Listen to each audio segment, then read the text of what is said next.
जैसे आप जानते हैं कि मैंने औरंगाबाद के जब नाम बदला गया कांग्रेस पार्टी के द्वारा, तो मैंने उसके खिलाफ अपना इस्तीफा दिया कांग्रेस के शहर अध्यक्ष पद से।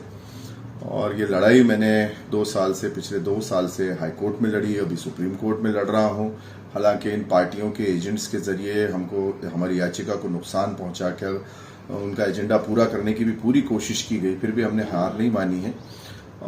मुझे लगता है कि अब ये लड़ाई को राजनीतिक तौर से भी लड़ने की जरूरत है, क्योंकि राजनीति के जरिए ही हमारे शहर का नाम तब्दील किया गया।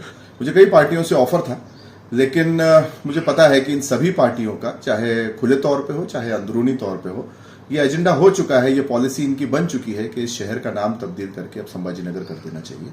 और ये अभी किसी भी हाल इनको औरंगाबाद नहीं रखना है। इसीलिए मैं किसी पार्टी के साथ ना जाकर मैं एक आजाद उम्मीदवार के तौर पे, एक जनता का उम्मीदवार के तौर पे इस मैदान में हूं।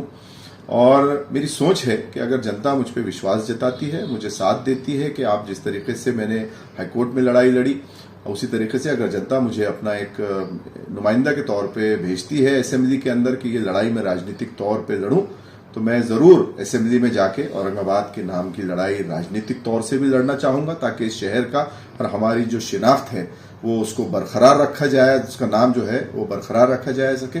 और साथ ही साथ जो विकास के मुद्दे हैं, विकास का मतलब मेरी नजर में सिर्फ सीमेंट का रोड बना देना या ड्रेनेज की लाइन डाल देना, पानी की लाइन डाल देना, सीमेंट के गट्टू बिठा देना या लाइट के खंभे लगा देना नहीं। विकास का मतलब मेरी नजर में कुछ और बहुत कुछ है। ये तो सारी बेसिक काम है जो अगर कोई एमएलए या कॉर्पोरेटर ना भी हो तो प्रशासन कर सकता है, लेकिन इस नुमाइंदे का ये काम होता है, जनता के प्रतिनिधि का, कि वो उस पर नजर रखे कि ये सारे काम जल्द से जल्द और बड़ी आसानी से हो रहे हैं या नहीं हो रहे हैं। अगर नहीं हो रहे हैं तो वो उस पर दबाव बना के ये सारे काम करवाए। लेकिन विकास जो है ये मनुष्य समाज का, इंसानी समाज का होता है। सिर्फ बाहर सड़क बन जाने से किसी के घर के अंदर जो है खुशहाली नहीं आ जाती।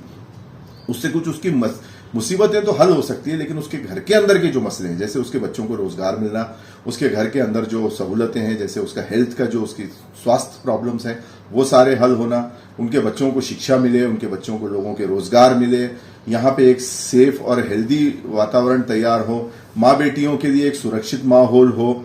और औरंगाबाद के लोग पूरी दुनिया में, सिर्फ महाराष्ट्र में नहीं, पूरे हिंदुस्तान में नहीं, पूरी दुनिया में सर उठा के एक, जिसको हम कहेंगे कि एक प्राइड महसूस कर सके कि हम औरंगाबाद के वासी हैं और इसका नाम शहर का पूरी दुनिया में आगे जाए। जिस तरीके से डॉक्टर रफीक जकरिया ने इस शहर के नाम को दुनिया की ऊंचाई पे, दुनिया के नक्शे पे एक जगह दिलाई थी, उन्हीं के नक्शे कदम पे चलते हुए मैं चाहूंगा कि औरंगाबाद का नाम फिर से fastest developing city in Asia के तौर पे सामने आ सके।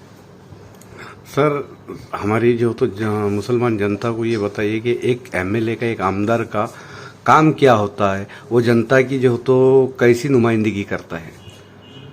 बड़े दुख की बात है कि अभी तक जो भी हमने जनप्रतिनिधि देखे, उन्होंने सीमेंट के रोडों का इनॉग्रेशन करके लोगों को ये बताया कि ये हमारा काम था।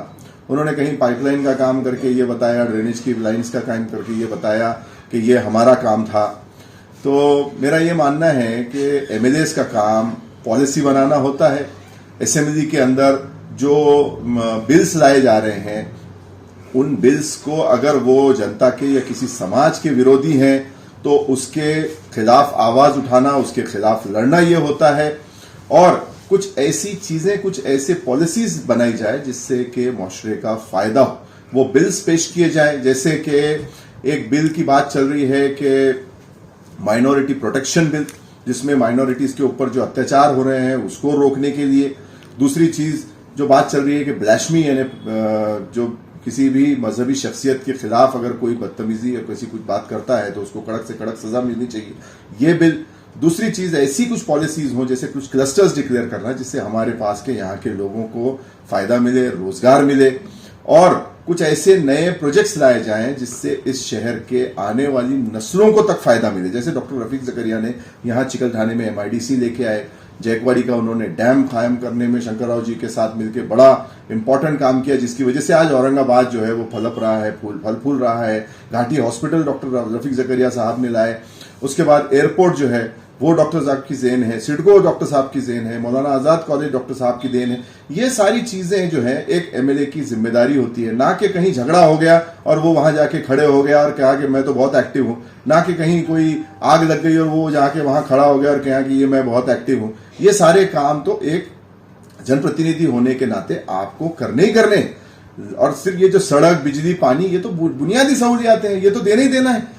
कब्रस्तान को कंपाउंड कर देना या किसी मंदिर के बाहर जो है गट्टू बिठा देना, एक लाइट का हेमस लगा देना, ये तो आपको करना ही है। लेकिन आपने ऐसा काम कौन सा कर दिया जिससे यहाँ के लोगों को सुरक्षा मिली, उनकी आने वाली नस्लें 50 साल बाद इस शहर के लोगों को क्या चाहिए होगा वो ख्याल में रखते हुए हमको पॉलिसीज बनानी पड़ेगी और हमारे क्षेत्र के लिए क्या नया लाया जा सकता है, किस तरीके से हमारे लोगों को सुरक्षा मिले, रोजगार मिले, उनकी जिंदगी में खुशहाली आए, यहाँ पे एक अमन शांति का माहौल हो और ये शहर का नाम पूरी दुनिया में मशहूर हो सके।